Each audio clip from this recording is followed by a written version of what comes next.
Sagana 3 is in the air. It's loading.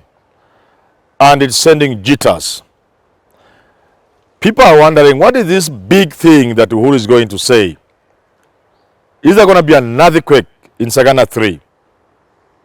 There are a number of things to expect. But top on the list would be why Uhuru is supporting Raila Odinga. Secondly, it will be why he has come to the conclusion his number 2 is not the person to succeed him. And finally, he could reveal a bit of strategy in order to energize his troops. Let's begin with why he could be supporting Raila Odinga. Every general in a war knows the strength of the opposing general. And oftentimes, a general of a victorious army would have tremendous respect for the general of the defeated army. Because only he knows the challenges he faced from that other general, even though he defeated him. This explains why, in an election, for example, many people feel so bad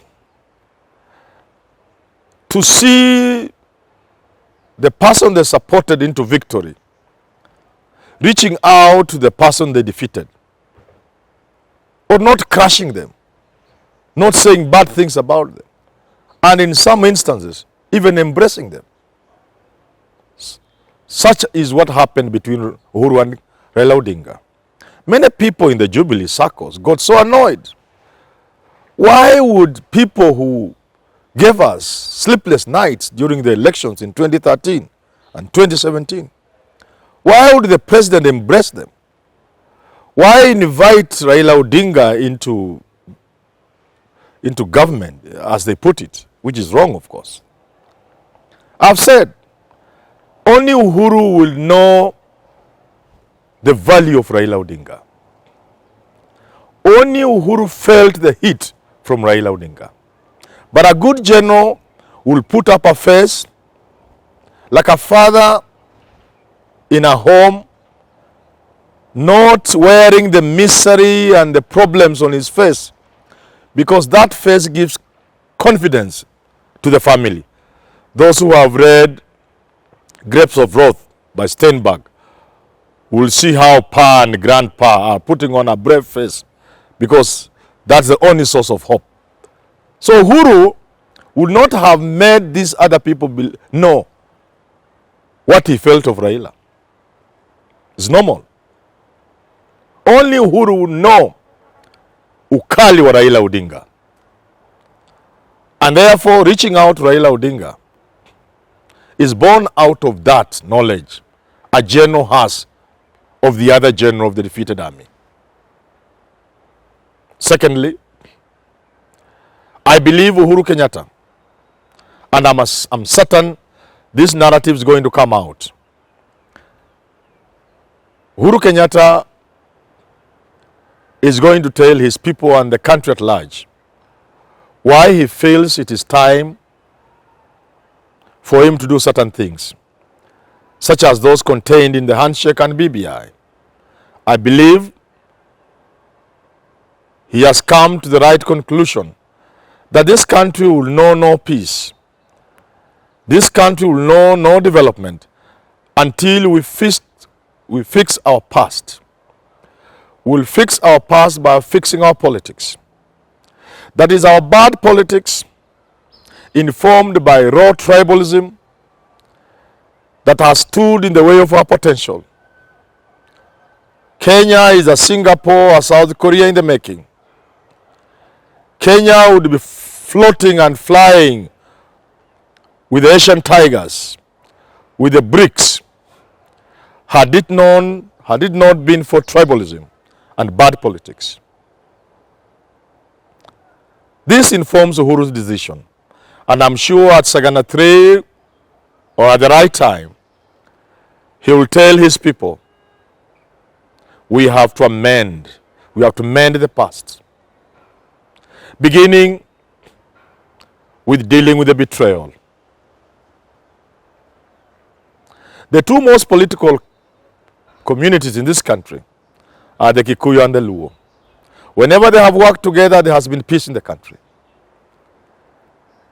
The two communities pulling together has always meant problems for this country. Uhuru, as the communique between him and Raila on the steps of Harambee House on the 9th of March 2018, put it, they understand the sins of their fathers and they are ready to deal with it. They know the role their families have played in making Kenya what it is, both in the positive and negative sense. And they wanted to address it through the handshake and BBI. He will tell people this at Sagana 3.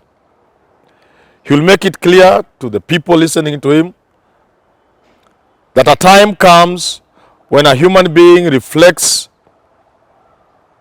and becomes honest with himself and says, perhaps I have lived a lie for far too long.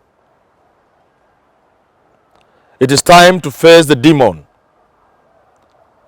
of betrayal, of the betrayal Kenyatta extended to Jaramogi Oginga Odinga. Same from Kibaki to Raila Odinga. The demon that has made a whole community believe not only have they failed to have a share of their entitlement to this country, from this country, but they have been persecuted. You have to address that. And I think he's going to say that. He will tell his people it's good to pay debts because word having currency in Central that we Mount Kenya people keep our promise. Yako kumi, ya Ruto kumi. That we, the people of Mount Kenya, made a promise to William Samoei Ruto that Uhuru Kenyatta 10 years, William Samoei Ruto 10 years. We intend to keep that promise. Uhuru Kenyatta at Sagana 3 will remind the people of Mount Kenya region that whereas that may be true, there is something small they are forgetting. He would remind them that there is no comparison between what Jaramogi Oginga Odinga did for this country and for Jomo Kenyatta, and by extension the Mount Kenya community. There is no comparison between Jaramogi Oginga and William Samoei Ruto.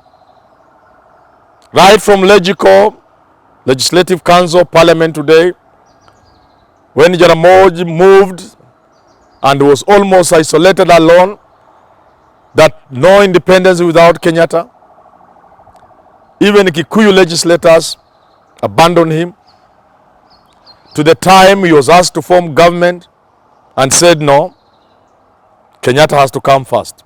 That is our leader. To being told you are a stupid man, we are giving you power, and you are talking about a man who is still in detention, in jail. He stood firm. You can't compare that with Ruto supporting Uhuru Kenyatta. He will remind them, Kibaki Tosha,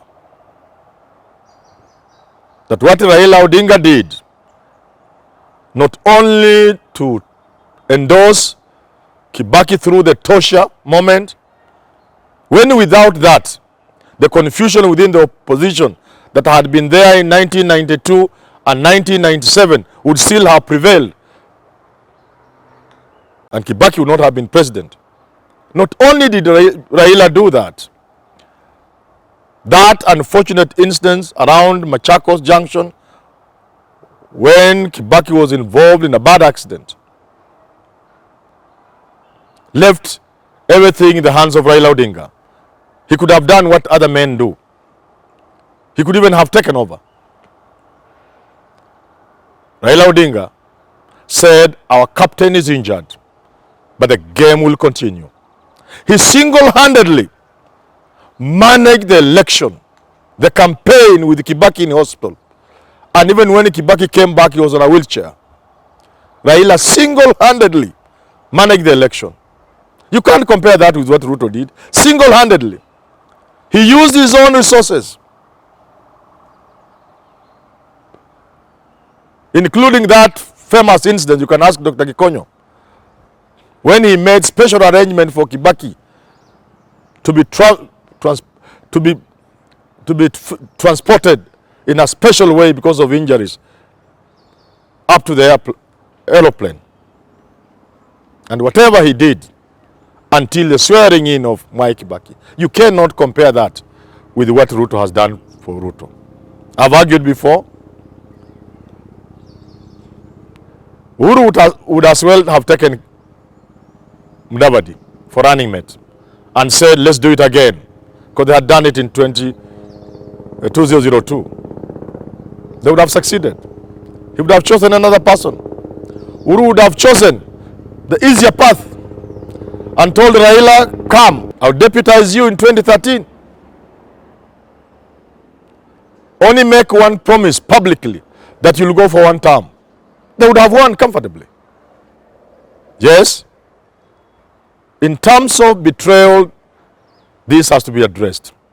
And I'm sure at Sagana 3, Uhuru could talk about this. That let us not lie to ourselves. If there is a debt to pay, it's a debt to Jaramogi Oginga Odinga, a debt to Raila Odinga. Much, much later perhaps, we could think of another person, maybe William Ruto. Uhuru Muigai Kenyatta at Sagana 3 could also, by way of throwing a bombshell, say, which we have heard Rafael Tujo say, that he learned with shock that William Samoei Ruto wanted to impeach him. If that is true, he could say that. And perhaps even give evidence, graphically. He could also say, well, I love this guy. That's why I chose him as man number 2, my successor. But along the line, I discovered a few things about him. And as a person who loves this country, I was not going to let him take over because of 1, 2, 3. He's able to name those things. So yes, indeed, we could expect a bombshell from Sagana 3. But above all, Sagana 3 is going to reveal Uhuru the politician. Those who have been underrating Uhuru must begin to deal with the Uhuru they will meet at Sagana 3 and after. That is a Uhuru that will give them a sleepless nights. They should be prepared for Sagana 3. They should be prepared for Uhuru Kenyatta, the politician. And indeed, it's going to be a very interesting time.